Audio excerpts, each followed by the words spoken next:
Political movements are powerful. They can change the world, reshape societies, and challenge the status quo. But here's a shocking fact: most political movements end up divided. Yes, the very forces that unite them at the start often lead to their downfall. In fact, studies show that over 60% of movements splinter within the first 5 years of existence. That means, despite the passion, the drive, and the shared vision, something inevitably causes these groups to fall apart. But why does this happen? What causes unity to dissolve into chaos? In this video, we're going to dive into the reasons behind this surprising truth. From internal power struggles to the harsh realities of media pressure, we'll uncover the hidden dynamics that tear these movements apart. Stick around, because the next few chapters will challenge everything you think you know about political change. Chapter 1: The Unity Mirage. When all voices sound alike, when political movements first begin, there's a powerful sense of unity. People from all walks of life rally around a shared vision, hoping to create change. This energy is contagious. But what happens when that unity begins to crumble? Studies show that over time, movements begin to splinter, and the voices that once sounded harmonious start to clash. One reason for this early sense of unity is the emotional appeal of a political cause. At the start, everyone is focused on a single issue or goal, such as economic equality or civil rights. This unified vision is what draws people in, giving the movement a sense of purpose. But this emotional connection can only last for so long. As the movement grows, so do its complexities. One key factor in this shift is the variety of backgrounds and priorities among the movement's members. As more people join, their individual concerns and goals start to surface. What once seemed like a shared vision begins to fragment. According to research from the Journal of Political Movements, the larger and more diverse a movement gets, the harder it is to maintain that initial unity. It's the same in any organization: the bigger it gets, the harder it is to keep everyone on the same page. Take the French Revolution as an example. What began as a united call for liberty, equality, and fraternity soon turned into chaos, with different factions fighting for control. Even in today's political world, we see similar patterns. In 2020, the Black Lives Matter movement faced internal divisions over the direction of its mission. Some wanted broader social justice reform, while others focused specifically on police brutality. Early-stage political movements also tend to oversimplify their messaging, presenting an us versus them narrative.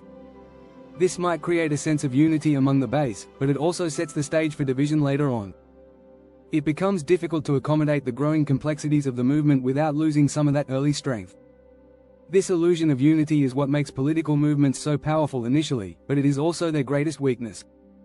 As the movement matures, key issues start to emerge.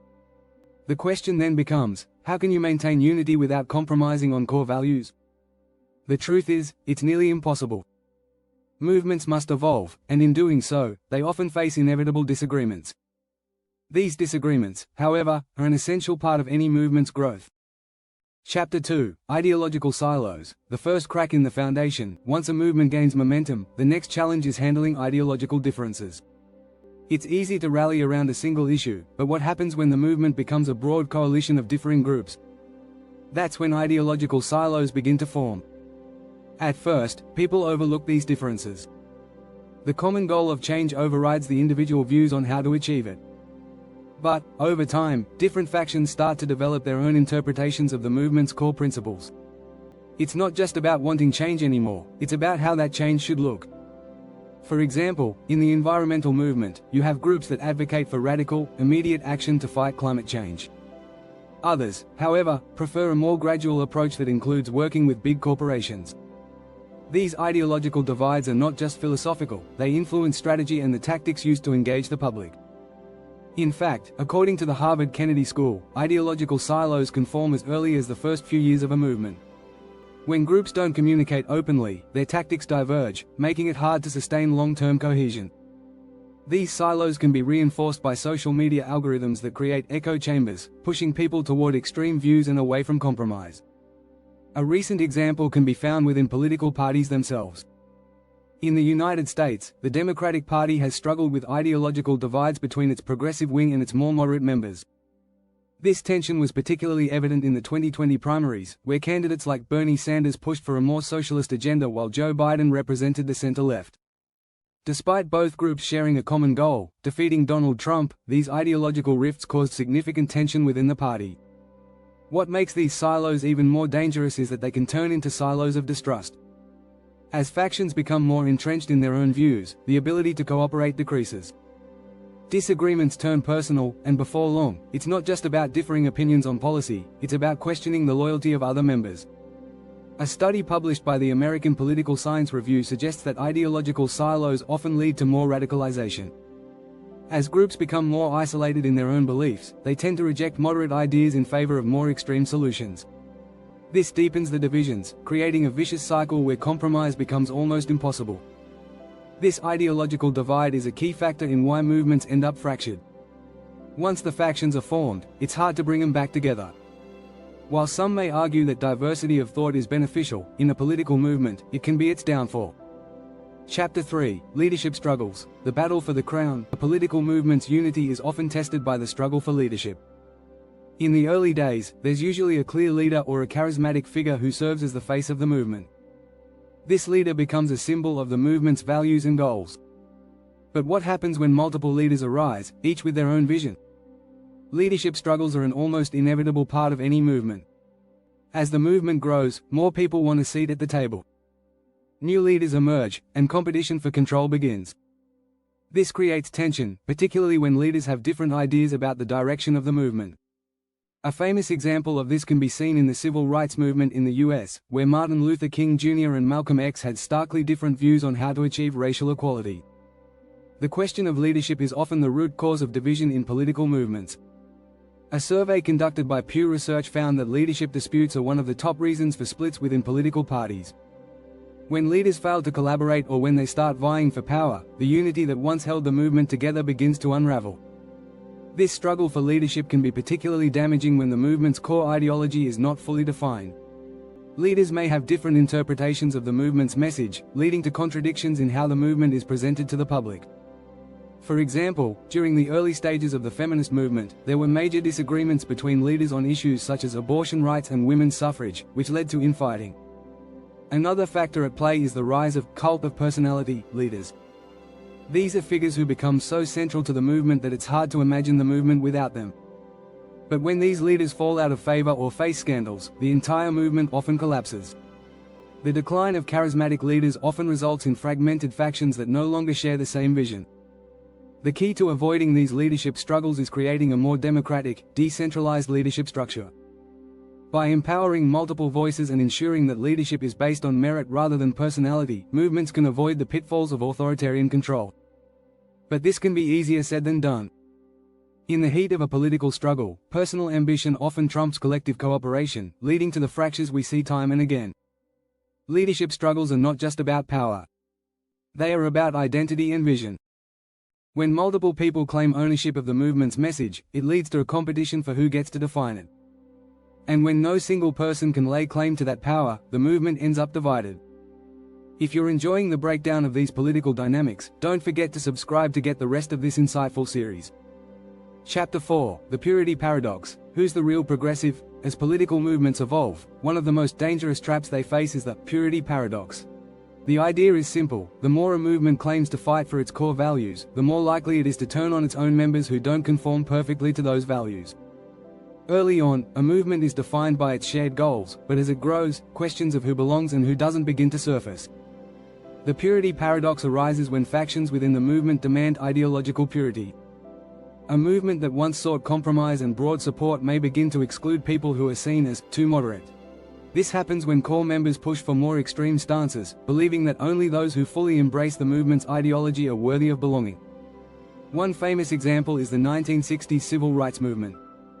Leaders like Martin Luther King Jr. and John Lewis focused on nonviolence and integration, but other groups, like the Black Panther Party, pushed for a more radical approach.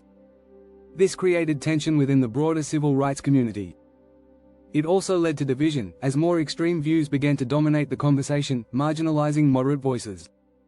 This purity test doesn't just happen in the past, it's an ongoing issue. In recent years, the progressive wing of the Democratic Party has struggled with similar dynamics.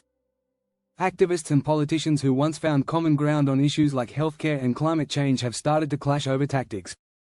As progressives become more vocal about demanding a true, progressive agenda, moderate voices in the movement feel increasingly alienated. A study by the National Bureau of Economic Research found that movements often become less effective when they adopt rigid purity tests. When people start policing each other's beliefs, they waste time and energy on internal battles rather than advancing their cause. The result? A movement that fractures under the weight of its own ideals. This divide can also harm public perception. A movement that is perceived as inflexible or uncompromising risks losing support from people who might otherwise agree with its core message. Voters who feel alienated by purity tests often turn away, reducing the movement's overall influence. In fact, political scientists from Stanford University found that movements that embrace diversity of thought are more successful in the long term, precisely because they avoid the self-destructive nature of purity politics. The key takeaway here is that a movement must learn how to navigate ideological disagreements without driving its members apart. While it's important to have a clear vision, it's equally important to embrace diversity of thought. This flexibility is what can help prevent the purity paradox from tearing the movement apart. Chapter 5: External Pressure: How the World Forces Movements to Crumble. Even the most unified political movements face powerful forces from the outside that threaten to break them apart. External pressure, whether from other political parties, the media, or global events, can have a profound effect on how movements evolve. These pressures often expose cracks in the foundation that were previously hidden. Take, for instance, the impact of the media. In the 1960s, the media played a major role in shaping public opinion about the civil rights movement. While the movement was making strides toward equality, the media often focused on extremist groups or violent clashes, which created a false narrative that the movement was inherently divisive. This, in turn, put pressure on the leaders to moderate their views in order to maintain public support. In the digital age, social media plays a similar role. While it's great for mobilizing people, it also creates echo chambers where information is filtered and only certain viewpoints are amplified. This can distort the message of the movement and create divisions among its members. According to Pew Research Center, social media has led to a rise in political polarization, making it harder for political movements to maintain a unified voice. External pressure doesn't just come from the media. Political opponents often play a significant role in dividing movements. For example, during the Occupy Wall Street movement, critics from the political right and even the political center worked to undermine the movement's legitimacy. They painted it as disorganized and unfocused, causing many potential allies to distance themselves. In the end, this external pressure contributed to the movement's fragmentation. Similarly, global events can create tension within a movement. International issues, such as war, economic crises, or pandemics, can shift priorities, forcing movements to confront new realities. For instance, during the Arab Spring, movements that initially united for democracy began to fracture over differing views on religion, governance, and the role of the military. These external challenges forced activists to redefine their goals, leading to splits within the movement. The influence of money and corporate interests is another form of external pressure. In the United States, many grassroots movements find themselves at odds with big money donors who try to influence the movement's direction. These donors often push for more moderate policies that can be less effective in achieving the movement's original goals. The key takeaway is that political movements need to be resilient in the face of external pressures. Instead of allowing these outside forces to drive a wedge between factions, leaders need to focus on uniting their members around the core message. Movements that can adapt to external challenges without losing their internal cohesion are the ones that endure. Chapter 6: The Echo Chamber Effect. When differences become insurmountable, in the digital age, the echo chamber effect has become one of the greatest threats to the unity of political movements. Echo chambers refer to environments where people are exposed only to information that supports their existing beliefs, shutting out opposing viewpoints. This can lead to a dangerous level of polarization, where factions within a movement become so entrenched in their own views that cooperation becomes nearly impossible. One of the most significant aspects of the echo chamber effect is the way it distorts the movement's message. When members only interact with others who share their exact views, they start to believe that their stance is the true version of the movement's goals. This leads to infighting, as different factions argue about who has the correct vision for the movement. Research from the Pew Research Center shows that echo chambers not only reinforce existing biases but also contribute to the rise of extremism. Political movements that once embraced a wide range of opinions begin to narrow their scope, alienating those who don't share the same radical ideas. As these echo chambers grow, they make it harder to find common ground. Different groups within the movement stop listening to each other. What's left is a polarized, fractured group that is unable to compromise or adapt. The result is a movement that cannot move forward because its members are too entrenched in their own versions of the truth. The echo chamber effect is particularly powerful in the age of social media. Studies have shown that social media algorithms prioritize content that sparks strong emotions, which often means that divisive content gets more attention. This is not only true in politics but in many areas of public discourse. The more extreme the views, the more they are amplified, making it harder to build consensus. Movements that have fallen prey to the echo chamber effect often struggle to survive. They become trapped in their own cycle of division, where the loudest voices dominate, and compromise becomes a distant memory. Without meaningful dialogue and the willingness to listen to opposing views, a movement can quickly lose its ability to function as a cohesive force for change. Ultimately, the echo chamber effect shows that division within a movement is often self-inflicted. Leaders must recognize the dangers of living in a bubble and take active steps to encourage diversity of thought. Movements that embrace this diversity are better positioned to create lasting change, while those trapped in echo chambers are doomed to spiral into irrelevance. If you're finding this breakdown interesting, make sure to hit the subscribe button and stay tuned for more deep dives into political movements and their dynamics.